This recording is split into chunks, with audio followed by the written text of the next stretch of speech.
Ela, her was ich heft, mit little ma in Lindish.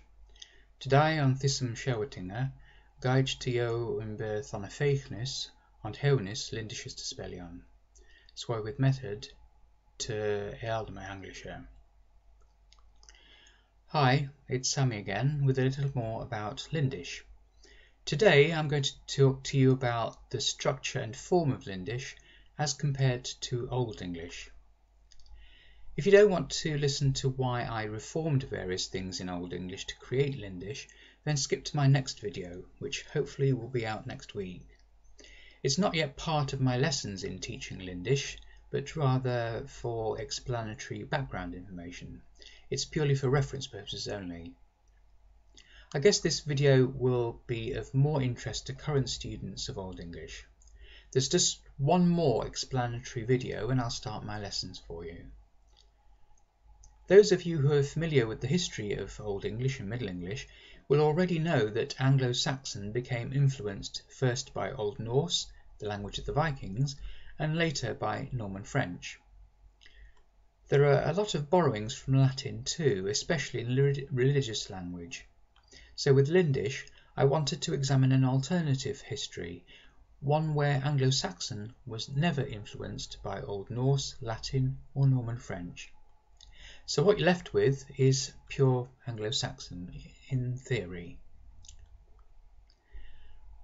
While I still wanted a language that reflected its roots, I also wanted one that was easier to learn than the parent language that I developed it from. So there were a number of reformations and innovations I made.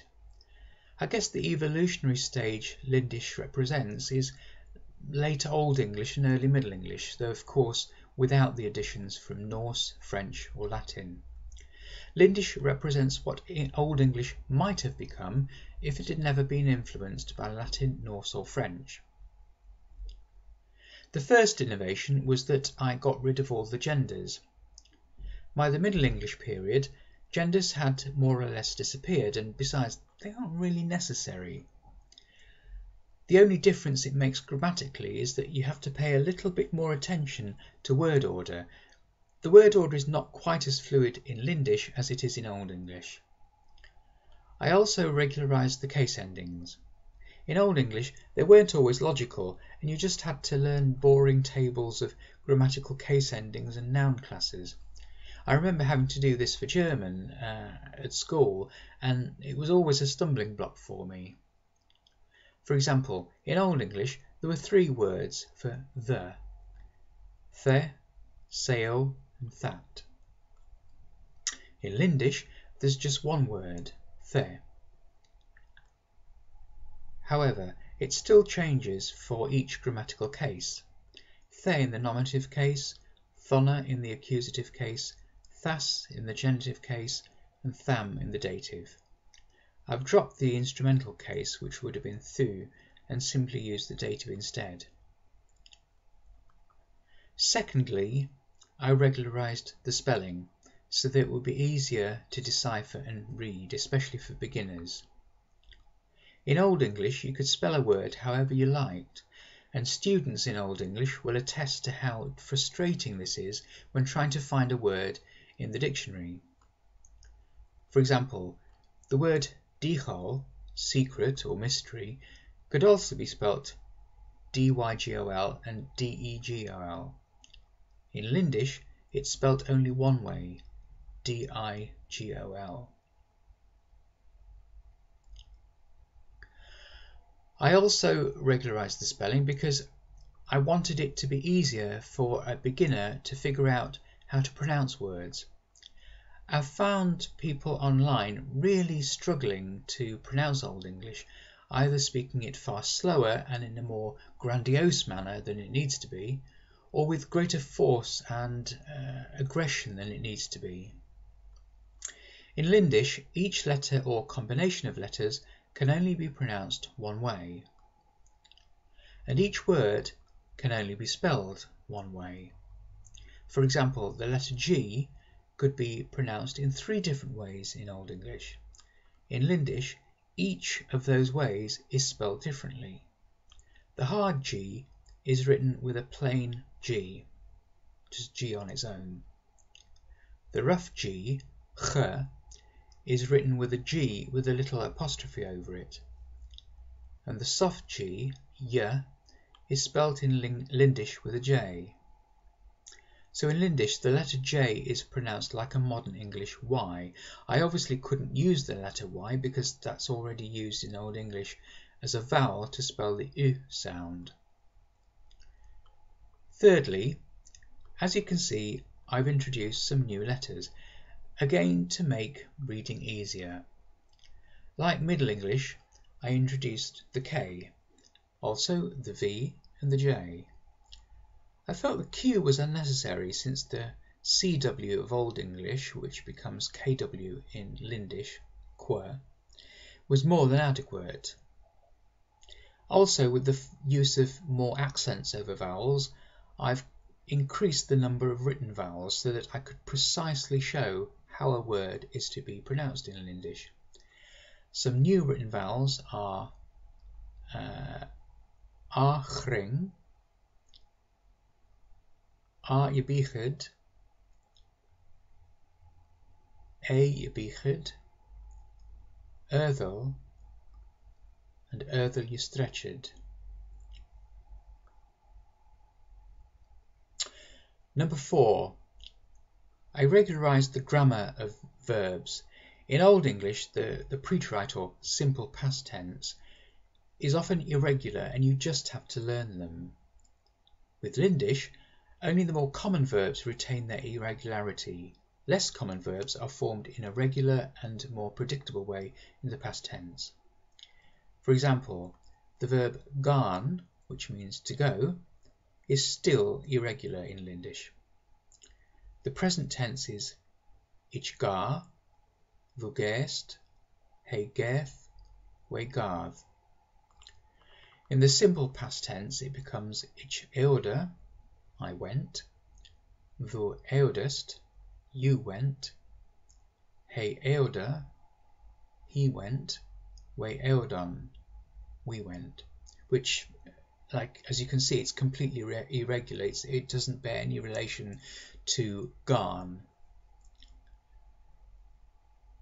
Other less commonly used verbs which have irregular forms in the past tense in Old English instead have regular forms in Lindish. For example, ich helpe, I help, in Old English in the past tense becomes ich hulpe, I helped. In Lindish this is regular, ich helpede, I helped. However, if a verb has an irregular past tense in modern English and the Old English verb was recognisably the same as in modern English, then I've kept the Old English irregularity in Lindish for the ease of usage. So, for example, I swear is ich sweria, and I swore is still ich swore. Number 5. The biggest innovation is in the creation of new words. I found that many people who were trying to create new words for a revised form of Old English were not using the full potential of how Old English formed new words. They were simply putting two existing words together, which indeed was a normal practice, but in Old English you also had a wealth of prefixes and suffixes that you could add to stem words to create new words. I've used this extensively in Lindish. Many of my new words are shorter than other neologisms I've seen, which simply put two existing Old English words together. Now, if an existing prefix or suffix had several totally different and unconnected meanings, then I've used the variant spellings and pronunciations of the prefixes to create new ones that only meant one thing. For example, the prefix off could mean to death, or off, or upon. In Lindish, I've used variant spellings of off to specifically refer to these three meanings, af, off, and oof, respectively. Old English also had the habit of morphing a stem word, so that different forms of it could be used in different contexts. I think this gives Lindish a richness and flexibility that current updatings of Old English don't have. For example, in various dialects, the word for self could become self, and sylf. In Old English there was no word for identity, so in Lindish I created the word selfhard, literally selfhood. Autonomy is sylflapshipper, or more correctly sylflapshipper, which makes use of the word lappa, a detached portion or district. So autonomy in Lindish, sylflapshipper, is literally self-detached districtship. I've also made use of all the dialects and spellings of Old English. This has also enabled me to create new prefixes and has also increased the nuances and range of meanings of various words. Number 6.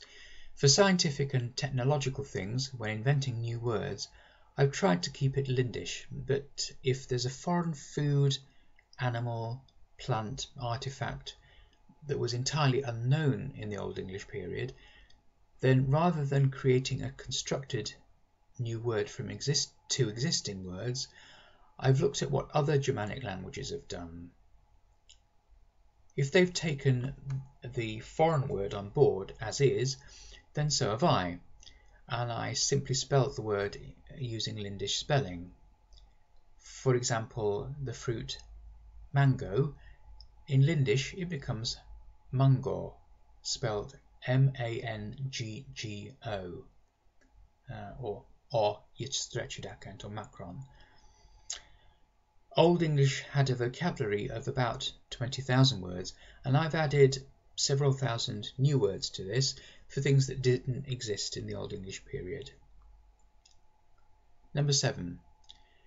For ease of learning, I needed to make Lindish a logical and literal language. If you learn the basic root words and understand the meaning of the various prefixes and suffixes, then if you see a new word, it shouldn't be too difficult to work out what it means.